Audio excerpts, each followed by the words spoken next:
high everyone welcome back to my channel লন্ত্ৰন্ত্ৰ বন্ধুবান্ধৱসকল আজি মুখ্যমন্ত্ৰী মহোদয়ে বহুত এটা ভাল কথা কৈছে যিসকল শিক্ষাৰ্থী বি এড কলেজত বি এড কোৰ্ছ পাৰ্চুইং কৰি আছে চ' তেওঁলোকৰ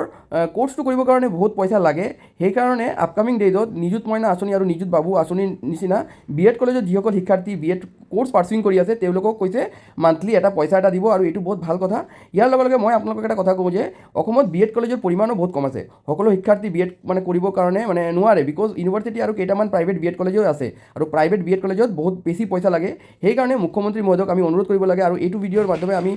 অনুৰোধ কৰিছোঁ যে আৰু নতুন নতুন B Ed college government B Ed college খোলাৰ কাৰণে চ' ইয়াৰ ফলত কি হ'ব আমাৰ গৰীব ঘৰৰ বা দুখীয়া ঘৰৰ যিসকল ল'ৰা ছোৱালী আছে তেওঁলোকে বি এড কোৰ্ছ কৰিব পাৰিব আপকামিং ইয়াৰ্ছত আৰু কৈছে যে 55,000 আৰু 70,000ৰ ওপৰত নতুন টিচাৰ ৰিক্ৰুট হ'ব কিন্তু ইয়াৰ কাৰণে আটাইতকৈ ইম্পৰ্টেণ্ট এটা কোৱালিফিকেশ্যন হৈছে বি এড যিহেতু বি এড কলেজ বেছি অসমত নাই আৰু কেইটামান প্ৰাইভেট কলেজ আছে আৰু গভৰ্ণমেণ্ট ইনষ্টিটিউটো বহুত কম ডাইৰেক্ট আৰু ইউনিভাৰ্চিটিতে হয় সেইকাৰণে মষ্ট ইম্পৰ্টেণ্ট এটা ফেক্টৰ হৈছে যে বি এড কলেজ নতুন B Ed college government B Ed college খোলা সেইকাৰণে আপোনালোকে মুখ্যমন্ত্ৰী মহোদয়ে য'তেই পায় শিক্ষাৰ্থীসকলে এটলিষ্ট ৰিকুৱেষ্ট কৰিব যে নতুন বি এড কলেজ আৰু অ'পেন কৰিবৰ কাৰণে ইয়াৰ লগে লগে আপোনালোকে শিক্ষামন্ত্ৰীকো ৰিকুৱেষ্ট কৰিব যে নতুন বি এড কলেজ অ'পেন কৰাৰ কাৰণে আজি মুখ্যমন্ত্ৰী মহোদয়ে কি কৈছে এই আঁচনিৰ ওপৰত আহক আমি শুনি লওঁ মই শিক্ষামন্ত্ৰী ডাঙৰীয়াক আৰু এটা আঁচনিৰ কাৰণে অনুৰোধ কৰিম আটাইতকৈ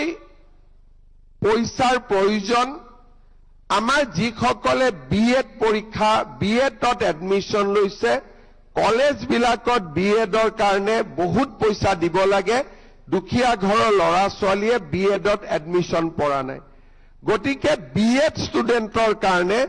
আমি এটা স্পেচিয়েল নিযুত মইনা আৰু নিযুত বাবু আৰম্ভ কৰিব লাগে যাতে কলেজৰ ফিজখিনি ল'ৰা ছোৱালীয়ে দিব পাৰে দুখীয়া ল'ৰা ছোৱালী যাতে বি এড পঢ়াৰ পৰা বঞ্চিত হ'ব নালাগে এই দিশটো আমি নিশ্চিতভাৱে লক্ষ্য কৰিম